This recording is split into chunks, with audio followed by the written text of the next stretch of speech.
The room was quiet in the way only late nights can be quiet. Not peaceful, just still. The kind of stillness where your thoughts grow louder because there is nothing left to distract you from them. Outside, the city continued its restless breathing. Distant traffic, a siren fading into the dark, lights blinking in windows where other lives were unfolding. Inside, a man sat alone, staring at a wall that had seen more of his doubts than his dreams.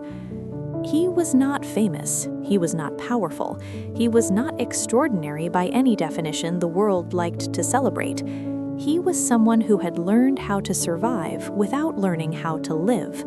Someone who did what was expected, said what was required, and avoided asking questions that might hurt too much to answer. For years, he had told himself that this was enough, that stability was success, that silence was safety. But silence has a way of turning into pressure. This night was different, not because something dramatic happened, but because nothing did. No phone call, no miracle, no sudden rescue.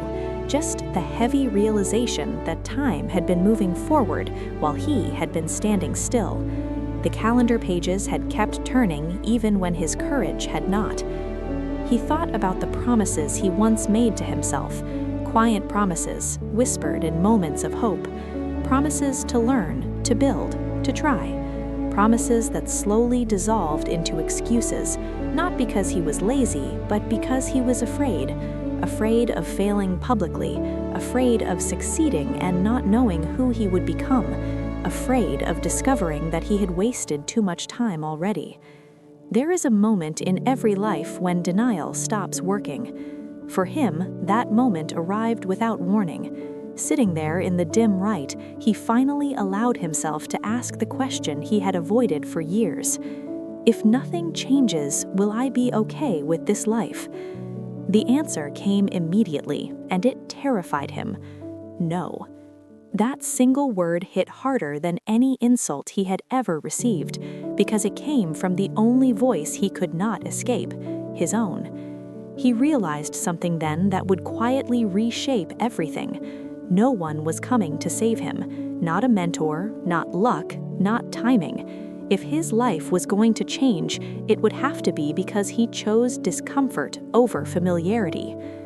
This was not the beginning of a dramatic transformation. There was no overnight success. There was only a decision, a small, almost invisible decision. Tomorrow, I will act differently. The next morning, he woke up earlier than usual, not energized, not inspired, just awake. He sat on the edge of the bed and felt the resistance in his body, the pull of comfort asking him to go back to sleep, to delay, to postpone effort. For the first time in a long time, he did not obey it. That moment mattered more than he knew. Change rarely announces itself loudly. It usually enters quietly, disguised as discipline. He started with simple actions, reading instead of scrolling, walking instead of sitting, learning instead of wishing. None of it looked impressive, no one applauded, no one noticed, but something inside him began to shift, not his circumstances, but his posture toward life. Days turned into weeks, weeks into months. Progress was uneven. Some days he felt strong, other days he felt like he was pretending. There were moments when old habits pulled at him, reminding him how easy it was to stop trying. And sometimes he did slip. Sometimes he wasted time. Sometimes he doubted everything again. But there was one difference now. He always came back. And that is where growth lives, not in perfection, but in return. As his routines solidified, so did his awareness. He began to see how much of his old life had been shaped by fear disguised as logic. He told himself he was being realistic when he was actually being cautious. He called it patience when it was really avoidance. He claimed humility when it was insecurity. Once you see these patterns, you cannot unsee them. He also began to notice something else.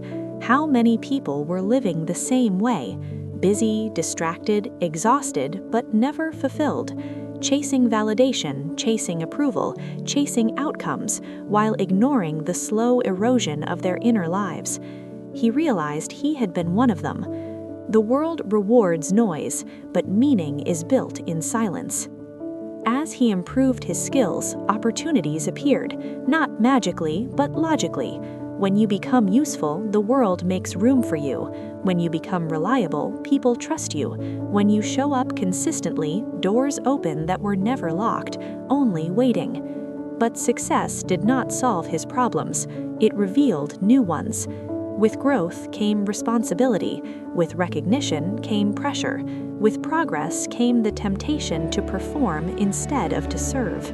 He felt the pull of ego, the desire to be seen, to be praised, to be admired, and for a while he indulged it.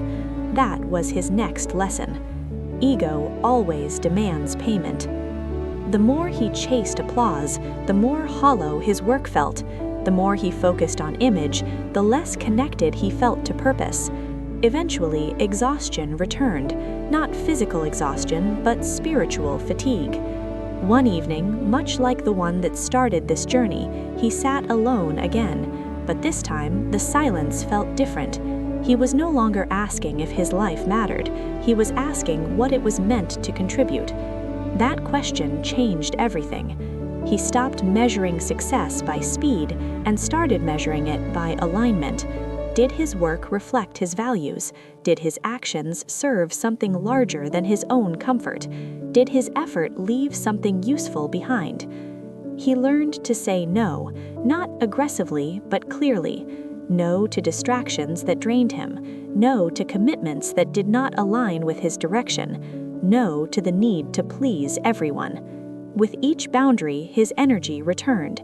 He began mentoring others, not because he felt superior, but because he remembered how lost he once felt. He shared what he had learned honestly, that growth is uncomfortable, that clarity comes after action, not before, and that discipline is a form of self-respect. Some listened, some didn't. That was okay. He understood now that you cannot force transformation, you can only model it. Years passed. The man he once was would not recognize the life he now lived, not because it was perfect, but because it was intentional. He still struggled, he still failed, but he no longer doubted his direction. One night, standing in front of a mirror, he saw something new in his own eyes. Not confidence, not pride. Ownership. Ownership of his choices. Ownership of his mistakes. Ownership of his future. And that's what this story is really about. Not talent, not luck, not inspiration. Responsibility. Because the moment you take responsibility for your life, you take back your power. You stop waiting for permission, you stop blaming circumstances, you stop outsourcing your future. You begin to build. Slowly, quietly, piece by piece. You build habits that support your values. You build skills that outlast trends. You build relationships based on respect, not convenience. You build a life that makes sense when no one is watching. And one day, without realizing when it happened, you become someone others look to for strength. Not because you are louder than them, but because you endured, because you chose the long path, because you stayed when quitting was easier. If you are listening to this now, understand this. You are not behind. You are not broken. You are not too late. You are simply at a moment of choice, and the direction of your life will not be decided by one dramatic leap, but by thousands of small decisions made consistently. Stand up when it is uncomfortable. Work when it is boring. Learn when it is difficult. Rest when it is necessary, and keep going even when the results are invisible. Because meaning is not found, it is built, and the life you want is not waiting somewhere ahead of you, it is waiting inside the discipline you have not yet committed to. This is not the end of the story. This is the moment it becomes yours.